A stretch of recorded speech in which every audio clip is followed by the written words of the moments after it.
Vamos começar a aula, que provavelmente é a aula mais importante da disciplina, porque ela focaliza a resolução de sistemas lineares, que é, digamos, a técnica básica de se fazer a grande maioria dos cálculos envolvidos nos argumentos, nas demonstrações de álgebra linear. Pessoal, esse material no livro do Abramo está no capítulo 2, seção 2. Tá? Então a gente vai focalizar a resolução de sistemas lineares. Eu fiz aqui uma introdução ilustrada para não começar direto da formalidade. Vamos acompanhando aqui o raciocínio com toda a calma para a gente não perder nenhum detalhe. Vamos lá. Vamos considerar um sistema linear o mais simples possível. En passant, deixa eu dizer para vocês que o sistema é linear quando as incógnitas, aqui no caso x e y, elas aparecem na potência um, certo? Nunca há produto, nunca há seno, cosseno, raiz, não, é sempre mais ou menos uma coisa assim, um número multiplicado pela incógnita, mais outro número multiplicado pela incógnita, etc, etc, se forem mais incógnitas, né? Igual a um certo valor, tá? Como aqui, né? Não existe produto de incógnita, né? A incógnita aparece livre e eventualmente multiplicada por um número real, tá? Caso aqui um, aqui um, aqui um, aqui dois.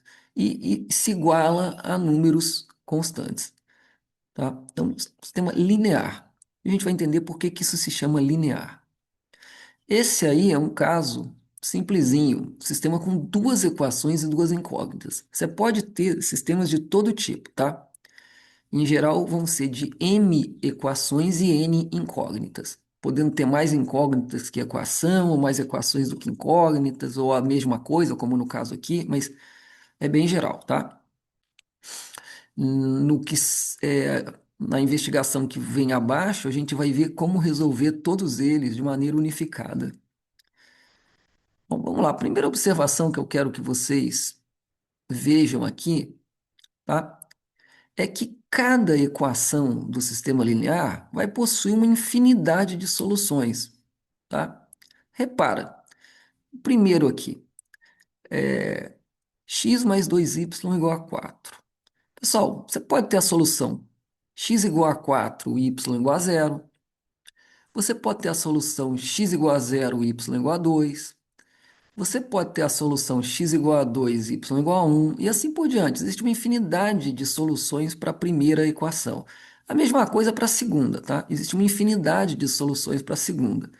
Mas a gente não quer, quando você trata de um sistema, a gente não quer essa infinidade de soluções de cada um. Não, o que a gente quer é uma solução ou soluções simultâneas, tá certo? Que valem para todas as equações do sistema. Aqui no caso, duas. Então a gente vai buscar soluções simultâneas que valem para todas as equações do sistema, tá? Bom, vamos lá. Nesse caso aqui, pessoal, esse sistema com duas equações a duas incógnitas, você pode encarar cada uma dessas equações como retas no plano, tá? Nesse caso aqui é uma interpretação geométrica, digamos assim. Você pode imaginar que essa álgebra se traduz por equações de reta no plano. Essa visão é bastante frutífera, então é uma possível interpretação, é a nossa observação 3. Então você vê que a- essas duas equações, tá? Quando traçadas aqui no plano, elas se interceptam, elas passam simultaneamente pelo ponto x igual a 2, y igual a 1. Isso é uma solução simultânea, você vê que é onde elas ocupam o mesmo ponto. Realmente, você pode observar que o x igual a 2, y igual a 1 é uma solução do sistema, e no caso aqui única, né? Porque é o único ponto de interseção. Se você colocar x igual a 2, aqui y igual a 1, vai dar 4 e aqui embaixo vai dar 3. Tá mostrando que realmente é uma solução e a unicidade você pode ver aqui. da figura, certo? É importante mostrar também, gente, que o sistema pode ter uma outra maneira de ser interpretado. A gente viu a interpretação aí como retas no plano. Agora, ele pode ser interpretado também assim, ó. Repara que essas mesmas equações podem ser escritas dessa forma aqui, ó.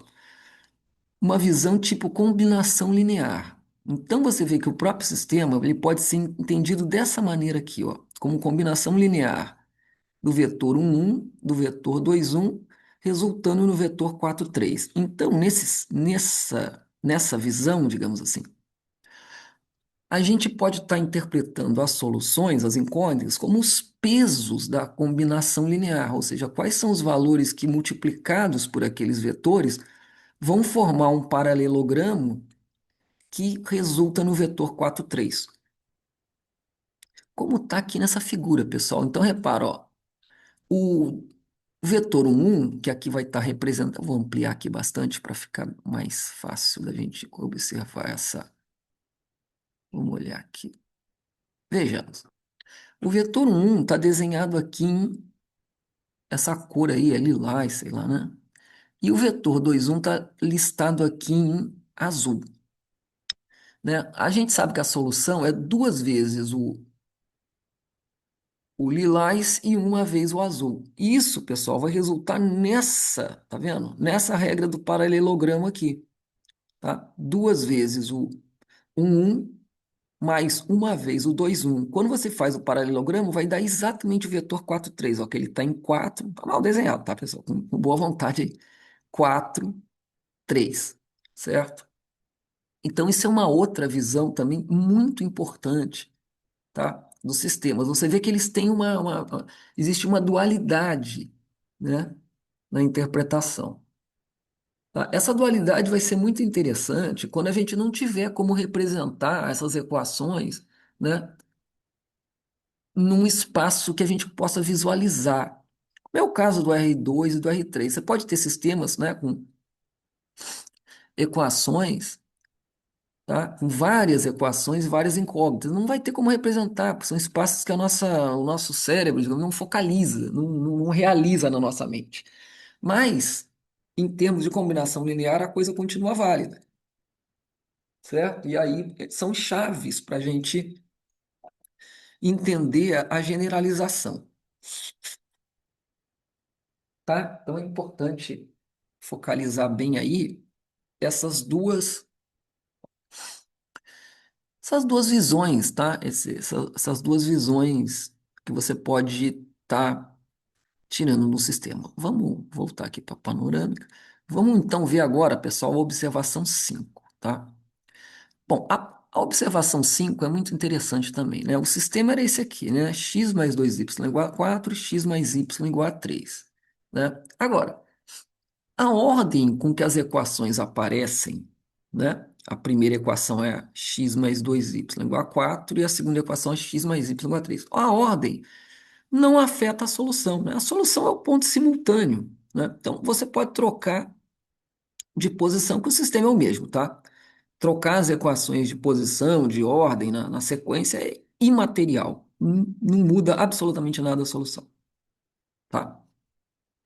A outra coisa que a gente. Então, vamos trocar a ordem aqui só para brincar, tá? Então, a primeira equação vai ser x mais y igual a 3. E a segunda equação vai passar a ser a x mais 2y igual a 4. Agora, nota uma coisa aqui interessante, pessoal. Vamos olhar aqui as equações, né? Então, repara, x mais y igual a 3. A equação de baixo é x, a gente pode escrever ela assim, ó.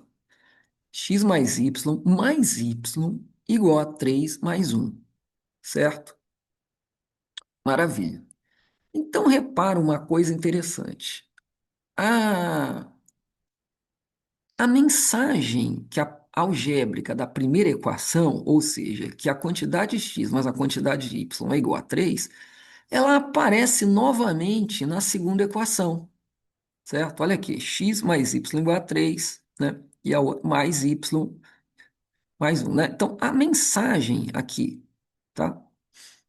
Da primeira equação se repete na segunda equação. Ora, Mas a gente já sabe que x mais y é igual a 3. Eu não preciso reafirmar isso novamente na segunda equação. É como se eu fizesse a chamada aí da turma e falasse o nome de um aluno duas vezes. Não muda, ele não vai ganhar duas presenças porque o nome dele apareceu listado duas vezes, certo? Então, aquela segunda informação é redundante, pode ser apagada né? Então, o que a gente pensa é isso, ó, se eu apagar esse pedaço aqui repetitivo, não muda nada, porque a informação que x mais y igual a 3 já está garantida pela primeira, eu não preciso reafirmar isso aqui, certo? Então, repare, eu posso tirar essa mensagem repetitiva. Tá? Então, repara, tirando essa mensagem repetitiva, o sistema fica assim, ó, x mais y igual a 3 e y igual a 1, certo? Bom, agora aqui a mensagem repetitiva aparece na primeira, olha lá, vamos ver de novo. Tá, olha lá a primeira como é que fica, x mais y igual a 2 mais 1, y igual a 1. Então, olha, repara que aqui em cima y igual a 1 está repetitivo, também posso tirar ela, tá certo? Então, novamente, tirando a mensagem repetitiva, agora na primeira equação com relação à segunda, tá? Eu vou ficar com esse sistema aqui, ó, x igual a 2, y igual a 1, que é a solução, certo? Que é a solução. Então, a gente está vendo, pessoal, né? É a nossa observação 6. A gente está vendo que para resolver o sistema, o que que a gente usou? Vamos lá. A gente usou aquelas conhecidas nossas das aulas anteriores, as operações elementares. O que a gente fez ali no início, né?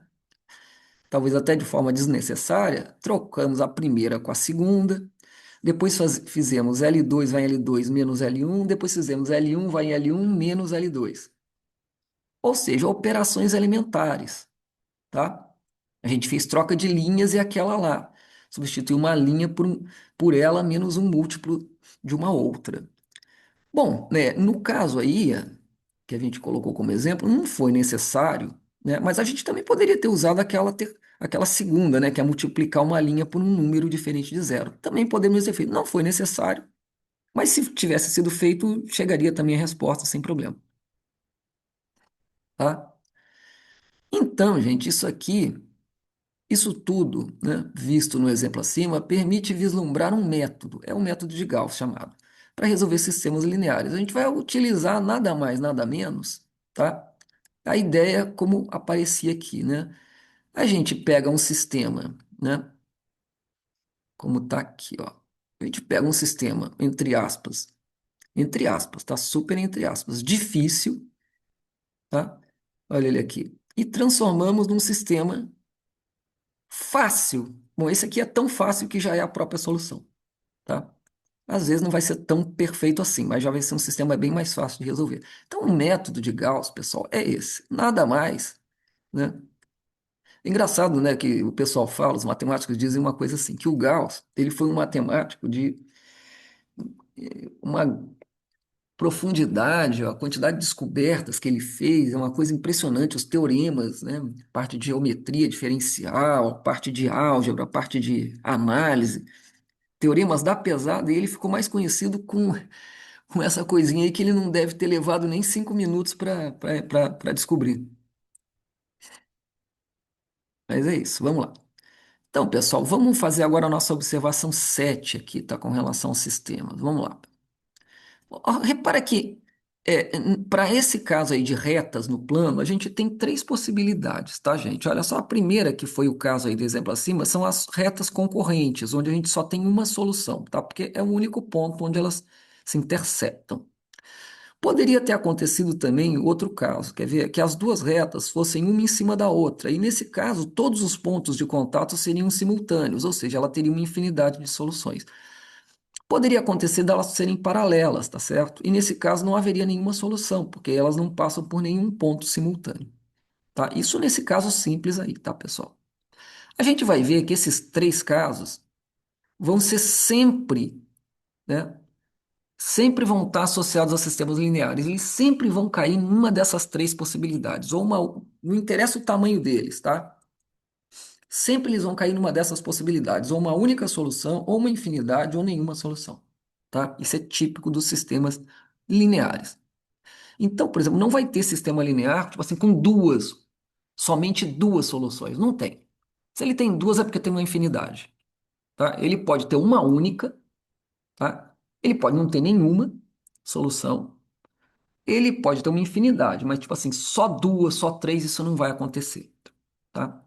Um sistema para ter somente duas soluções, ele vai ser não linear. Por exemplo, como uma circunferência sendo interceptada, por exemplo, por uma reta. Vai pegar, por exemplo, dois pontos, tá? Só que a circunferência é não linear, né? Vamos focalizar aqui, gente, o caso geral, sistema geral. Bom, sistema geral linear, então ele se apresenta dessa forma aqui, tá? Como eu falei para vocês, as incógnitas, que aqui no caso são representadas por x1, x2, até xn, tá? Aqui nesse caso, ele tem m equações, tá? E ele tem n incógnitas, tá? Esses coeficientes A11, A12, tá? São chamados coeficientes, e esses termos aqui da direita são chamados termos independentes. Aqui no caso B1, B2, cada um é respectivo a uma equação.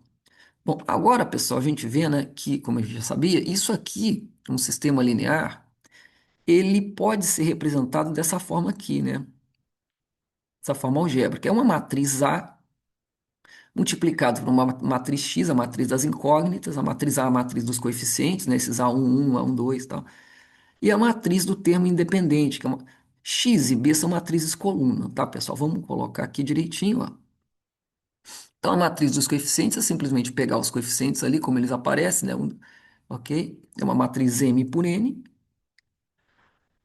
A matriz do termo independentes é uma matriz coluna B1, B2, até Bm, né? É uma matriz M por 1. Tá? E a matriz das incógnitas, né? Vai ser uma matriz N por 1, listando as incógnitas aqui na vertical, de 1 até N. Tá? Então, os sistemas lineares, eles podem ser colocados nessa forma matricial, tá, pessoal? Isso é simples, tá? Mas é muito frutífero, como a gente vai ver. Então, voltando aqui, pessoal, os sistemas lineares AX igual a B, eles vão cair nessas três categorias aqui. Ele pode ser impossível, ou seja, não tem solução, tá? Ele pode ser possível e determinado, uma única solução, como aquele exemplinho que a gente deu anteriormente, ou ele pode ser possível e indeterminado. Essa nomenclatura eu não acho muito legal, tá? Mas indeterminado, não, na realidade você pode determinar um mapa de todas as soluções, tá? Mas enfim, é o que eu sempre falo, quem coloca o nome pela primeira vez ou cria o símbolo, às vezes não. Mas enfim, essa é a nomenclatura padrão, tá? Pode ter uma infinidade de soluções simultâneas. Uma observação que a gente pode fazer desde já, pessoal, muito importante também, é o seguinte, que existe um certo tipo de sistema linear, que é o chamado sistema homogêneo. Ele é assim, ó, ele é AX igual à matriz nula, né? Aquela matriz B é toda zerada, tá? Ah, deixa eu só falar uma coisa, a matriz A, vamos voltar um pouquinho aqui, a matriz A é chamada matriz dos coeficientes, a matriz X é chamada matriz das incógnitas e a matriz B é chamada matriz do termo independente. Vamos lá. Então, os sistemas homogêneos, pessoal, eles são desse tipo aqui, onde o termo independente é todo nulo, tá? Esse sistema, ele tem uma coisa interessante, que ele sempre tem solução, tá? Sim, porque basta pegar ó, o x todo zerado, né? Com as n posições zeradas, que vai ser solução, tá certo? Então, ao menos a enupla 000 n posições, tá? Colocado aqui, ela é solução do sistema, tá? E essa solução nula, digamos assim, é chamada solução trivial do sistema homogêneo. Bom, olha só, o sistema homogêneo pode ter mais soluções, tá? Ele sempre vai ter a trivial. Ela pode ser única ou pode estar acompanhada de uma infinidade de outras, tá? Mas essa solução, chamada trivial, sempre vai ter para o sistema homogêneo. Repara aqui, né? O sistema lá do início da aula, só que agora com o termo B zerado, né? Homogêneo, a versão homogênea dele. Também chamado sistema homogêneo associado. Ele só tem a solução 00, né? Certo? Ele só tem a solução 00. Esse outro sistema aqui, né? Que eu mudei aqui, em vez de ser x mais 2y, a segunda equação é 2x mais 2y. De fato, é uma réplica do primeiro, né? Ele vai ter naturalmente a solução trivial, mas vai ter uma infinidade de outras também, tá, pessoal? Pode ser um menos um, tá? Pode ser 2 menos 2, 3 menos 3, π menos π, tá? Tem uma infinidade de soluções, certo? Mas a trivial sempre tem. O sistema homogêneo sempre tem a solução trivial. A diferença vai ser quando ela vai ser única ou quando ela vai ser acompanhada de uma infinidade de outras soluções. Bom, vamos voltar para o caso geral agora, tá, pessoal? O caso onde o sistema AX igual a B, também chamado de caso geral, ou sistema completo, e tal. Bom, nós temos aqui, pessoal, no livro, a chamada proposição 2, 2, 1. A proposição 2, 2, 1 fala da estrutura da solução, do conjunto solução desse sistema geral. Então ele diz o seguinte, ó, suponha que x1, tá, é uma solução particular do sistema x igual a b, ou seja, é uma solução. É um ponto lá que é uma solução, tá? Quando você substitui x1 aqui no lugar de x, multiplica por a, ele realmente resulta em b, ou seja, torna o lado esquerdo e direito idênticos, tá? Uma solução, um ponto lá que você encontrou que é uma solução, tá? E agora considere SH, ou seja, a conjunto solução da homogênea, tá? Associada, tá? SH é o conjunto solução do sistema AX igual a zero, tá? Então, x1 é uma solução do sistema completo e vamos pegar todas as soluções do sistema homogêneo. Bom, eu vou definir agora S, né? A proposição diz que S é um conjunto formado pela solução particular x1 mais todas as outras soluções da homogênea, tá? E afirma o seguinte, que esse é o conjunto de solução do sistema completo, tá? Também chamada solução geral. Então, como é que é feita a solução geral? É uma solução particular x1, tá? Mais qualquer outra solução da homogênea. Eu peço para que você estude a demonstração, tá? É facinho, mas é importante você estudar essa demonstração na página 44 do livro do Abramo, tá? Então, mostrando que a solução geral de um sistema AX igual a B é uma solução particular de AX igual a B, somado com qualquer outra solução da, do sistema homogêneo associado. Bom, como encontrar esse conjunto solução? A gente vai ver, tá? Pelo método de Gauss. Como é que é feito isso, tá? Como encontrar a solução geral de qualquer sistema linear? Bom, tem outros métodos, tá, pessoal? Mas o método assim mais legal assim, que mais esclarece a gente aqui no momento, é o método de Gauss, também chamado método do escalonamento. É por isso que a gente estudou na aula anterior as matrizes naquela forma escalonada. Aquela matriz na forma escalonada, ela ela está numa forma super simplificada, onde os sistemas, onde as soluções dos sistemas aparecem com muito mais transparência. Vamos ver como é que isso funciona na prática. O que você vai ter, de fato, é o seguinte: você vai partir de um sistema AX igual a B, que eu chamei aí, entre aspas, difícil. Aí você vai fazer uma série de transformações elementares, tá? Até chegar num sistema que eu chamo de A' X B' igual a B', que é um sistema, entre aspas, fácil. Tá? Na prática, pessoal, isso vai ser feito através de matrizes. A gente vai criar uma matriz chamada matriz ampliada. É uma concatenação da matriz dos coeficientes A com a matriz do termo independente B. Tá? A gente vai pegar essa matriz ampliada, vamos fazer operações elementares com ela, vai virar a matriz. Deixa eu escrever aqui. Vai resultar, depois de várias operações elementares, né? numa matriz assim, né? A linha B', que vai ser, digamos, mais fácil de se encontrar soluções nessa forma aí, tá? Vamos acompanhando como é que isso funciona. Então, o método vai ser usar aquelas transformações elementares que a gente já sabe, tá, pessoal? Bom, a proposição 2, 2, 2, ela diz o seguinte, né? Você vai pegar o sistema x igual a b, você vai transformar nessa matriz ampliada, você vai fazer uma série de transformações elementares até chegar nessa outra matriz aqui, a linha barra b'. E aí você refaz o sistema, ele vai ser o sistema A' x igual a b', tá? Bom, essa proposição 2, 2, 2, ela afirma o seguinte, que esses dois sistemas obtidos, um obtido a partir do outro por uma sequência de transformações elementares, eles têm o mesmo conjunto de solução. Tá? Eu peço que você demonstre. Eu vou falar aqui rapidamente, né? Como é que se baseia a demonstração? Pessoal, é mostrando que as operações elementares não tem como alterar a solução do sistema. Repara, troca de linhas, isso não altera, como a gente já viu, certo? Multiplicar uma linha inteira por um número real. Como a multiplicação é toda distributiva, multiplicar uma equação inteira por um número real, né? Não muda nada, a multiplicação é distributiva, a álgebra da proporcionalidade se mantém. E trocar uma e tirar um múltiplo de uma linha de dentro de outra também não tem problema, porque você está tirando informações redundantes, como a gente viu no caso anterior, né? Retirar informações redundantes também não altera a solução, né? São mensagens é, repetidas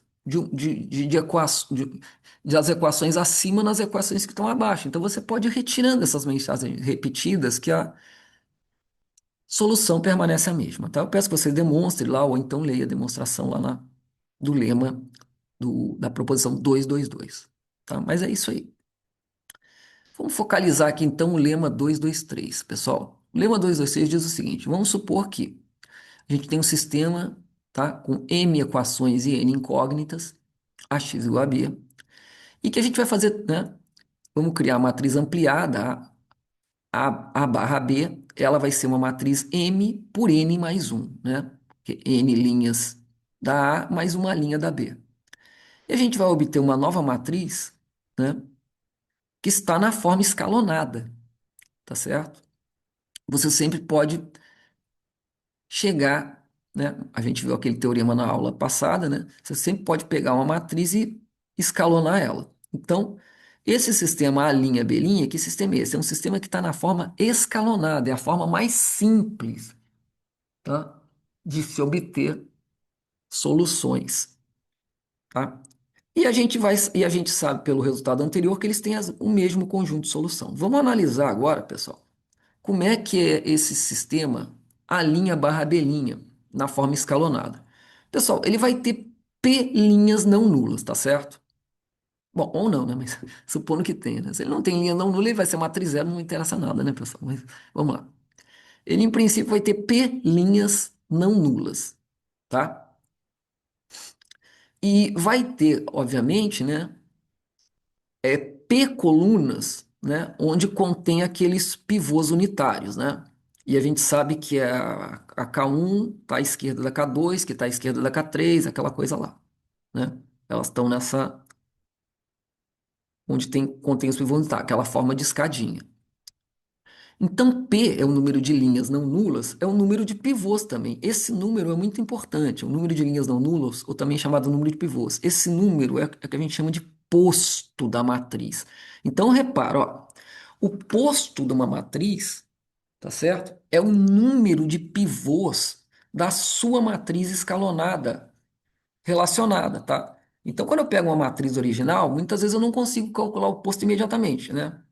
Às vezes dá, porque às vezes ela já está numa forma bem próxima da escalonada, ou já está até escalonada, mas pega uma matriz que não está na forma escalonada, né? A gente, em princípio, não sabe qual é o posto dela.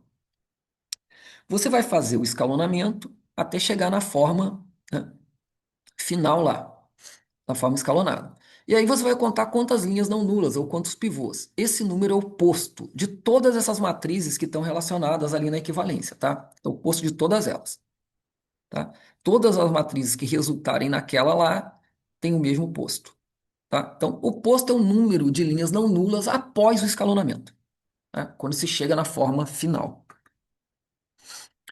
Então, né, repara, existe o posto aqui, pessoal, da matriz ampliada, tá? Da matriz A barra B. Vamos observar uma coisa interessante aqui, ó.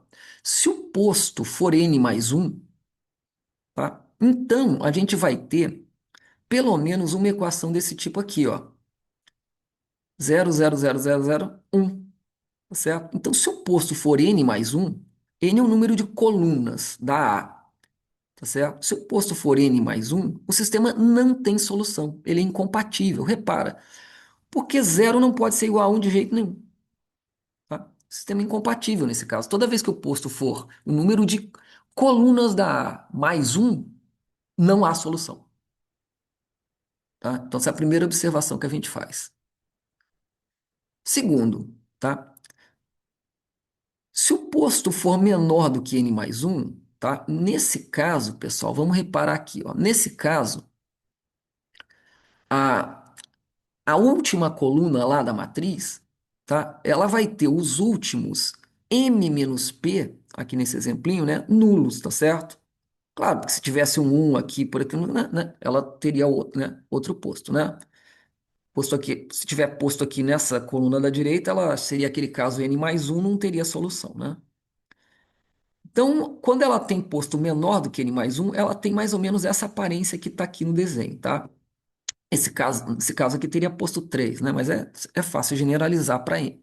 Posto P, né, pessoal? Ela teria essa aparência aqui. Bom, nesse caso aqui, pessoal, a gente vê que esse sistema tem claramente solução. Como é que eu faço? Ó, repare esse C1, C2, C3, que é o termo que sobra lá no lado direito. Eu posso criar a solução assim, ó. Eu posso dizer que o X, que corresponde àquele número da coluna onde tem o primeiro pivô, é o C1. O K1, C1, K2, C2. Deixa eu colocar aqui um exemplo, tá? Para ficar bem claro isso, que vai ficar mais fácil de vocês verem. Um exemplo ilustrado. Então, aqui chegamos à forma escalonada, tá? Olha aqui. Então, fica claro você perceber, pessoal, que se eu colocar aqui, ó, a coluna 2 é chamada uma coluna pivô, tá? E a coluna 3 também, porque ela são as colunas onde tem o pivô. Então, a coluna 2 e a coluna 3. Então, aqui na solução, eu pego o x1, coloco no segundo posto. E pego o C2 e coloco no terceiro posto. Isso é uma solução. Repara, é só você multiplicar aqui que você vai ver que vai dar realmente, ó, C1. Aqui vai bater no zero, aqui vai bater no zero, vai dar o C1 e o C2, tá? É só isso que essa coisa está dizendo, tá? Você pega a coluna onde acontece o primeiro pivô, coloca o primeiro C. Pega a coluna que acontece o segundo pivô, coloca o segundo C. E assim por diante, tá? Então a gente vê que nesse caso, pessoal, né, quando o posto é menor do que n mais um, existe claramente, sempre existe soluções, certo? Sempre existe pelo menos uma solução. Sim, mas a solução não é única, tá? Pode ter outras. Pode ser única ou pode ter outras. Vai depender do tipo da matriz. Nesse caso, vai ter outras, né? Que tem. A gente vai ver mais tarde como é que é isso, tá? Então eu coloco aqui essa observação, ó, mas geralmente não somente x, existem outras, tá? O exemplo S2 abaixo vai mostrar como a gente encontra as outras soluções todas. Bom, antes de chegar a esses exemplos, pessoal, vamos ver aqui um teorema 224. Esse teorema é muito interessante, pessoal, e a demonstração aí do Abramo é uma das que eu acho mais bacaninha, tá? Eu também vou pedir para vocês estudarem atentamente essa demonstração no livro-texto. Ele diz o seguinte: a forma escalonada é única, tá? Então, aquela forma escalonada que a gente aprendeu, vamos lembrar. Como é que era ela? Primeiro elemento não nulo de uma linha não nula é unitário. Na coluna onde acontece esse primeiro elemento não nulo, ele é o único elemento diferente de zero. As linhas nulas, se acontecem se existirem linhas nulas, elas vão estar abaixo de todas as outras linhas não nulas. E, finalmente, né, as colunas onde acontecem os pivôs, elas são de tal maneira que a matriz aparenta aquela, né? A coluna onde aparece o primeiro pivô, ela está mais à esquerda de todas. A coluna onde aparece o segundo pivô, ela está ligeiramente à direita da primeira coluna. A coluna onde aparece o terceiro pivô está ligeiramente à direita do segundo, e assim por diante, para ter aquela aparência de escadinha, né? Vai andando para a direita e descendo, tá? Então, essa forma é única, tá? Não existe duas escalon... se você pegar uma matriz, você não fazendo aquele algoritmo do escalonamento, você sempre chega a uma única matriz. Nunca duas ou três, é uma única. A forma escalonada é única. Esse resultado é muito interessante e muito importante, tá? Eu peço que você estude a demonstração. Aí no livro texto é uma demonstração interessantinha. Bom, agora vamos ver exemplos então, né, pessoal? Vamos ver na prática como é que a gente faz o cálculo das soluções de um sistema. Então, vou pegar os três casos onde acontece, tá? Vamos pegar quando a solução é única, vamos pegar como tem uma infinidade de soluções e vamos pegar como tem nenhuma solução. O método de Gauss, ele é único, ele vai chegar a todas as situações, tá certo? E a gente vai ter como caracterizar todas elas algebricamente. Vamos começar com exemplos, depois a gente generaliza. Então vamos lá. O nosso primeiro exemplo, que eu chamei de, né, sistema S1, é dado por esse sisteminha aqui, é um sistema 3x3, tá? Um exemplo, pessoal, poderia ter pego outra, peguei esse 3x3 aqui, tá? Mas vamos lá. Primeira equação, x mais e igual a 4. Segunda equação, y mais e igual a 5. Terceira equação, x mais y menos e igual a 0. Vamos com bastante calma, tá? Vamos colocar, então, nessa forma x igual a b. Tá? Então, vai vendo as etapas aqui, tá, pessoal? De maneira bem informal, mas na sequência certinha. Então, na forma matricial, ele fica assim, né? Ó, 1, 0, 1, 4, né? Então, 1, 0, 1, x, y, z, 4 aqui. 0, 1, 1, 5. 0, 1, 1, 5. 1, 1, menos 1, 0. Tá aqui o sistema, tá na forma matricial. A matriz dos coeficientes, a matriz das incógnitas, a matriz do termo independente. Pessoal, então agora o que a gente tem que fazer é criar a matriz ampliada, né? O que a gente faz aqui à esquerda, ó, concatenamos a A com a B, tá? E procedemos o escalonamento do sistema, ou seja, a gente vai buscar transformar essa matriz ampliada numa matriz que está na forma escalonada, que a gente viu, né, no teorema anterior, que é única. Vamos lá. Então, aqui, pessoal, são aquele algoritmo que a gente, né, falou na aula e pedi para vocês lerem, né, na demonstração daquele teorema. Você vai fazer o algoritmo, né? Então, aqui no caso, você tem que eliminar esse um aqui da terceira linha, né? E na primeira coluna, você vai fazer L3, vai L3 menos um é o cara que você quer eliminar, dividido pelo pivô, no caso aí um protopivô é linha do pivô, linha do protopivô. Isso vai resultar nessa matriz, aí você vai tirar esse menos um daqui também, muito parecido, né? Aqui você chegou a essa matriz, é melhor aqui dividir todo mundo por menos 3 porque aí já aparece um aqui que já vai ser providencial, a gente multiplica a terceira por menos um terço, vai resultar nessa daqui. Agora a gente vem voltando, agora a gente vai zerar os elementos acima do pivô, isso é feito com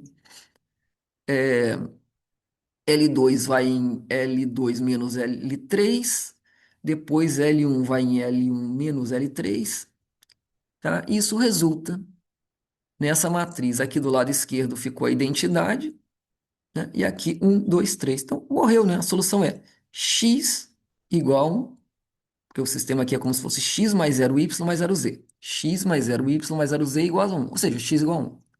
Aqui 0x mais 1y mais 0z igual a 2, ou seja, y igual a 2. E aqui 0x mais 0y mais 1z igual a 3, ou seja, z igual a 3. Então tá aí. tá? Esse sistema ele tem somente uma única solução, que é o ponto lá no espaço x igual a 1, y igual a 2, z igual a 3, certo? É, geometricamente, né, isso aqui nós temos três equações, né, lineares de três incógnitas. Pessoal, isso aqui é como se fosse a interseção de três planos no R3, tá? Aqui a gente ainda tem uma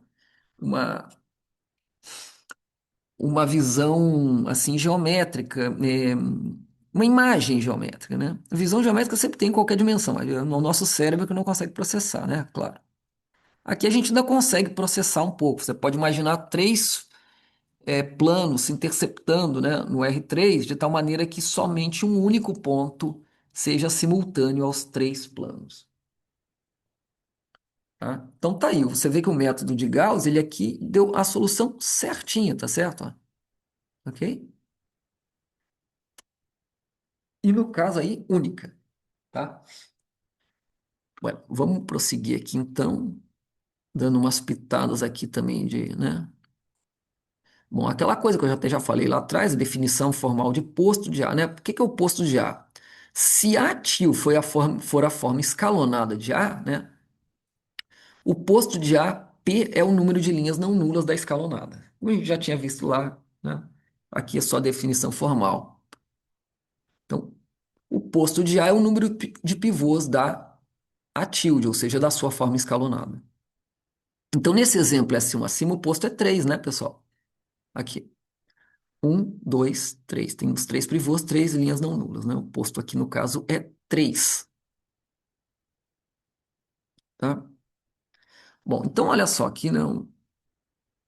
Quando a gente trata de sistemas, né? Temos duas matrizes, né? A matriz A e a matriz ampliada A barra B. Então eu quero destacar para vocês uma coisa muito importante, que a gente tem dois postos, tá? A gente tem o posto de A e o posto da ampliada. Às vezes eles são iguais, às vezes eles são diferentes, tá? No nosso exemplo que a gente viu acima, o posto da A é 3 e o posto da ampliada também é 3, tá certo? Repara que nesse caso que a gente viu anteriormente, vamos voltar lá de novo, ó, esquece o lado direito aqui, ó, pensa só na matriz A. 1, 2, 3. O posto da A é 3. Tá, agora vamos incluir todo mundo. Também continua sendo 3, né? 1, 2, 3. Três linhas não nulas, tá? Então você vê que o posto da ampliada aqui nesse caso foi 3 e o posto da A também foi 3. Os postos são iguais aqui nesse caso. A gente vai ver que a igualdade dos postos é a condição para que tenha solução.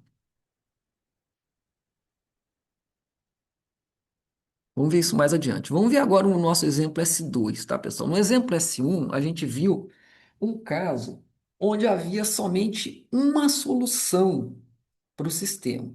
Agora vamos pegar um outro caso que a gente vai tratar com uma infinidade de soluções. Olha, esse outro exemplo que eu chamei de S2, tá? A gente está pegando três equações com quatro incógnitas, tá certo, pessoal?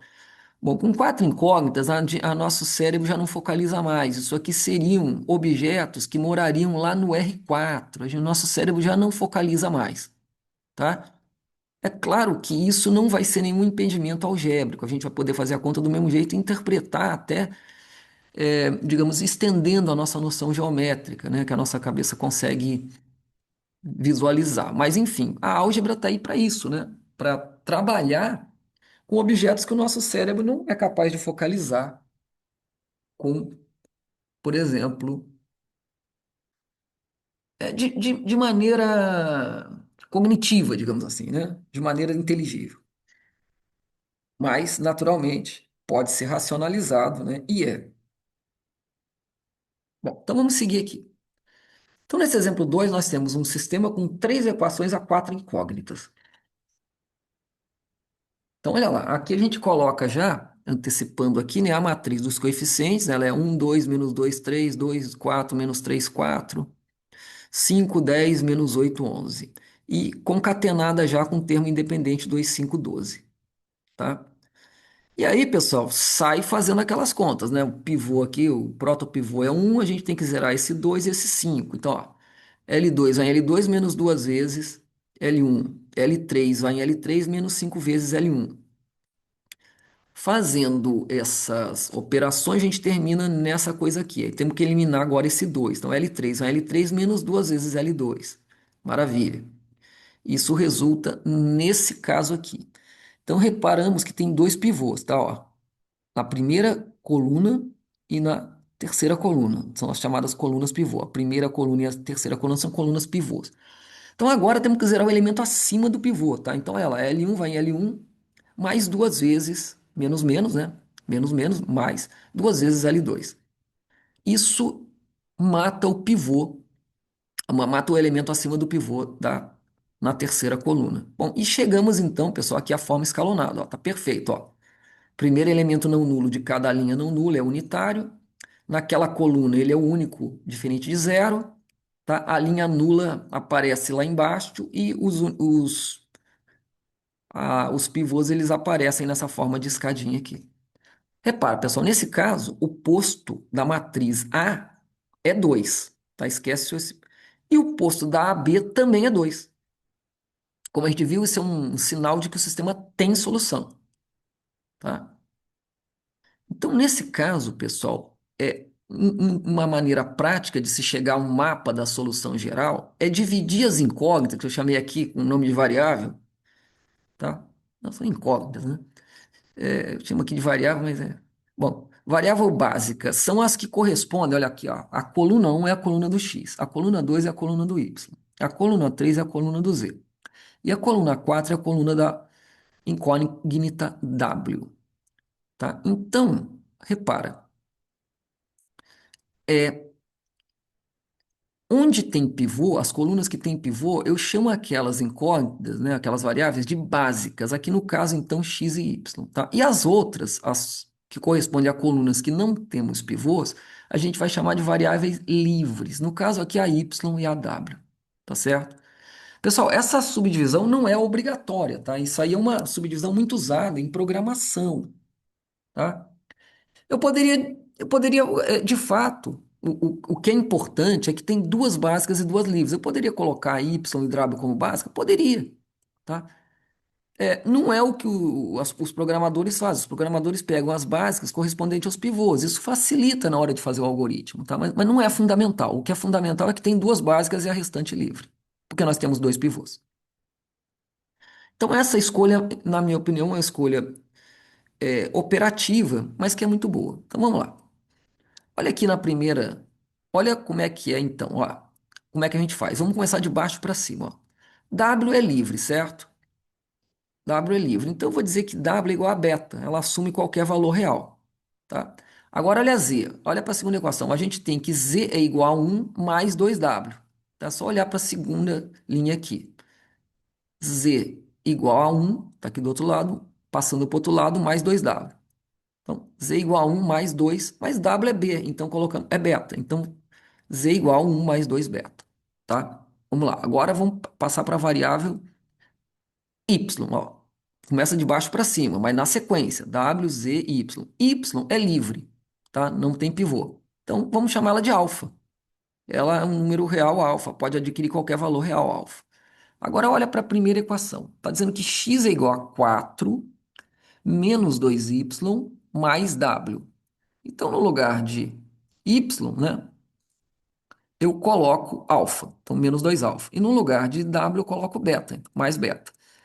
Isso aqui, pessoal, esse mapeamento aqui, que depende dos parâmetros alfa e beta reais, é o que a gente chama de solução geral. Você pode substituindo valores reais de alfa e beta e obtendo pontos, soluções diferentes. Por exemplo, se eu escolher alfa e beta igual a zero, a solução vai ser 4010.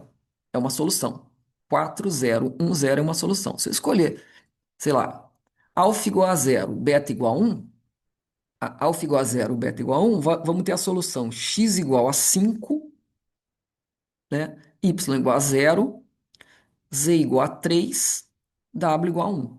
Ou seja, para diferentes valores de alfa e beta, você vai obtendo toda a infinidade de soluções. Então, esse mapeamento aqui é o que a gente chama de solução geral. Essa forma já é a solução geral. Agora, existe uma forma melhor. A gente pode fazer uma fatoração vetorial. Repara, ó. Esse. Deixa eu diminuir aqui para poder caber tudo na mesma. Olha lá, você pode fazer essa espécie de fatoração vetorial. Isso aqui é mais interessante, tá? Eu peço para que vocês pensem bem. Ó, repara como se tivesse aqui um vetor que não dependesse nem de alfa e de beta, tá certo? Então, eu colocasse x, y, z, w, né? a- o rótulo das, dos postos aí, estamos no R4, né? Digamos assim. Então aqui vai ter 4010, ó, 4010. Só os que não dependem do parâmetro nem de alfa nem de beta. Então 4010. É uma fatoração, tá, pessoal? É uma fatoração vetorial. Agora com alfa, menos 2 lá em cima, um aqui, zero aqui, zero aqui. Então menos 2, 1, 0, 0. Agora com beta, um aqui, zero aqui, 2 aqui, um aqui. Então tá aqui. Essa fatoração é a solução é a solução geral na forma vetorial paramétrica, tá? Ela é muito importante, tá? Atingir essa forma vetorial paramétrica é muito importante, porque ilustra aquilo que o teorema falou. Olha lá a solução geral como é que é. Ela é uma solução particular, no caso a 4010, lembra lá daquele teorema do início? Mais a solução da homogênea. Essa parte paramétrica nada mais é do que a solução da homogênea. Se você substituir na equação, isso tudo dá zero, tá? Depois a gente vai fazer a interpretação disso aqui. Isso aqui é como se fosse, né, um plano lá no R4. Isso aqui dá a inclinação do plano. Agora, tem vários planos com a mesma inclinação. Então, como é que é a solução? São todos os pontos de um plano que tem essa inclinação e que passa por esse ponto. Entendeu? Imagina retas no R2. Você tem várias retas com a mesma inclinação, mas que passe num determinado ponto só uma, né? Então é como se a parte da homogênea desse, entre aspas, a inclinação lá, certo? A inclinação espacial lá da coisa. E esse ponto desce onde ele passa, fixando aquele um hiperplano, vamos falar assim, né? Algo que parecesse um plano, onde teriam todas as soluções possíveis, tá?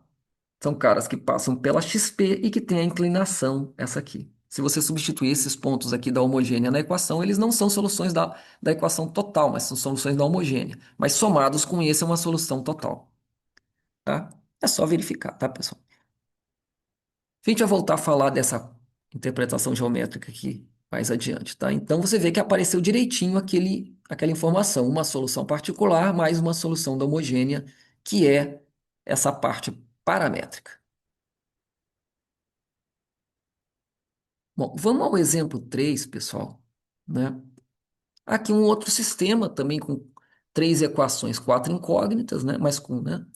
Então, fazendo aí a mesma coisa, cria matriz ampliada, né? Cria matriz ampliada, faz as operações para chegar até a forma. Eu peço que vocês façam e acompanhem com calma. Eu vou disponibilizar esse quadro para vocês. Acompanhem aí as etapas todas do escalonamento, tá? Até que a gente vai chegar. Aqui a gente nem chegou na forma escalonada, mas nem precisava, tá? Olha para cá, pessoal. Teria que eliminar esse menos um aqui em cima do pivô, mas nem precisa, porque olha só.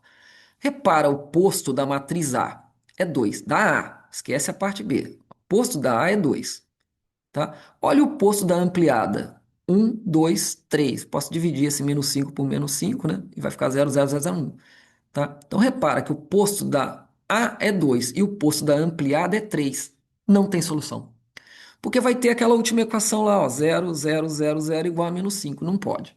Isso é uma impossibilidade matemática. O que que acontece, pessoal, é que as equações, elas têm algum tipo de incompatibilidade.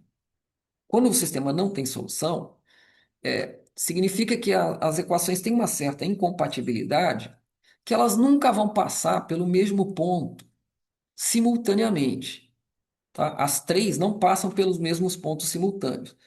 Isso, pela técnica do escalonamento, é evidenciado por uma impossibilidade matemática, tá? A impossibilidade de zero ser igual a menos 5 ou igual a 1, que, né? Pode, né? Para fazer a forma escalonada, teria que dividir por 5, né?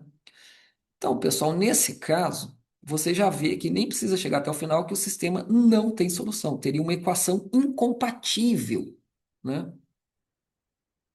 Aquela equação teria soluções que nunca seriam simultâneas às outras duas equações, mostrando que o sistema como um todo é incompatível, certo? Vamos lá, né? Então, a última equação se processaria dessa maneira e que evidencia a incompatibilidade das soluções. É como se a última equação passasse por pontos que não são compartilhados pelas outras duas, né? Isso mostraria que o sistema como um todo. E nesse caso, né, a gente diz que o conjunto de solução é o conjunto vazio, tá? É a maneira matemática elegante aí de se dizer, tá? A gente não diz que não tem solução. Conjunto de solução é o conjunto vazio. Tem que notar que na matemática tudo é conjunto. Tem um aluno aí que me perguntou ali sobre o livro do Halmos e tal, né? Tudo é conjunto, né? Embora a gente às vezes passe meio por cima, função é conjunto, relação é conjunto, tudo é conjunto. A teoria dos conjuntos meio que esgota a, todo o escopo da matemática. É incrível, né? Vamos lá. O corolário 225. A gente sabe que se uma matriz é quadrada, né, é invertível, se somente C o posto é igual a N. Vamos ver por quê. Tá? Então agora a gente tem uma caracterização da invertibilidade de uma matriz através do posto dela. Vamos lá. Vamos fazer a demonstração, né? Aqui, ó. Então, se somente C, né? Então tem que mostrar que se ela é invertível, o posto é N. E depois mostrar que se o posto é N, ela é invertível. Então vamos lá. Se a matriz é invertível, né? Como a gente viu lá, então ela é equivalente à identidade, tá? Então a escalonada dela é a identidade. Isso a gente já sabe. Ora, então o posto da A é o posto da identidade. O posto da identidade é N. Então, mostrado, né? A identidade N por N, o posto é obviamente N. Tem N linhas não nulas, então, se A é invertível, naturalmente o posto é N. Essa é a parte fácil. Vamos ver a outra parte que é um pouquinho mais envolvente. É mostrar que se o posto é N, ela é invertível. Então vamos começar aqui com o raciocínio, ó. Se o posto de A é N, tá? Então a forma escalonada, né, da A, que eu chamei aqui de A tilde, ela tem N linhas não nulas. E pelo problema 1.7 que a gente viu lá, né?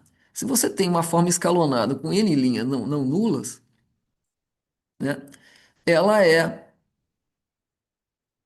linha equivalente à identidade. Ora, se ela é linha equivalente à identidade, a identidade é obtida a partir dela por uma sequência de, né, operações elementares, certo? Essas de matrizes operações elementares que se traduz num produto de matrizes elementares. Essas matrizes elementares todas são invertíveis, tá? Isso por inspeção. Todas elas são invertíveis. Olha, se elas são invertíveis por inspeção, né, a gente pode inverter todas elas aqui e mostrar que A é um produto de matrizes elementares e, portanto, invertível, tá? Ou seja, realmente existe a inversa, certo? E a inversa é dada, né, por isso aqui. É um, é dois, a escrita em árabe, né? Lembra lá, voltando para trás. É um, é dois, é três, até S. Tá certo?